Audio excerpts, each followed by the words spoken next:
Fireworks here at Queen's Park today. Scarborough's aging SRT is being retired this fall, and the subway won't be complete until 2030, at least. That means residents will have to rely on buses, and the opposition here wants the Ford government to help pay to get them moving faster.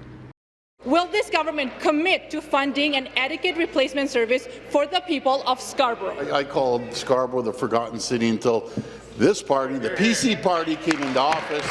Remember, more than a dozen years ago, when Doug Ford was a city councillor and his brother Rob Ford was the mayor of Toronto, they led the charge to scrap plans for light rail transit in Scarborough and build a subway instead. Subways, subways, subways. Well, that subway won't be complete for at least 7 more years, and residents need an alternative for transit.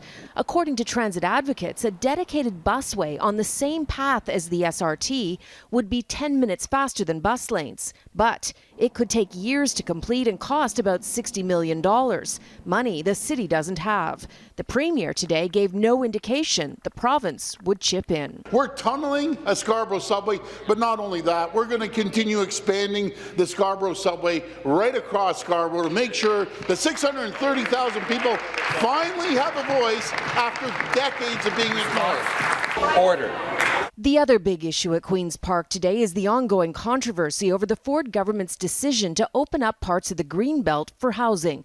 The opposition maintains developers who bought land in the area before the announcement were tipped off by the government. In September, one developer, Rice Commercial Group, purchased 2 parcels of land for $80 million.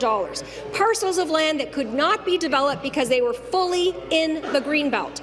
Land that is now worth considerably more than because it can be developed. We are in a housing crisis. Part of the controversy also lies in the Premier's relationship with developers. Some were invited to a stag and doe at his home for his daughter's wedding. The Integrity Commissioner ruled there was no wrongdoing, but the NDP put legislation forward that would toughen up the Integrity Act. It was defeated today. We put forward a bill that was purposefully very clear and clean.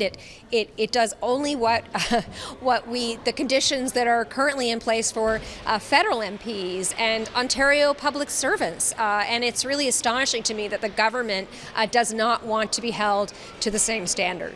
The Premier dismissed the bill and said his government voted against it because it wasn't necessary. We have a structure that is working. It's not broken. And this is just a little political maneuver from the opposition.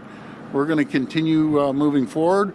We're always held to account, and we're going to continue moving forward, being accountable to the taxpayers. Doug Ford called the Greenbelt a scam today and claimed there was no rhyme or reason to how the land was picked.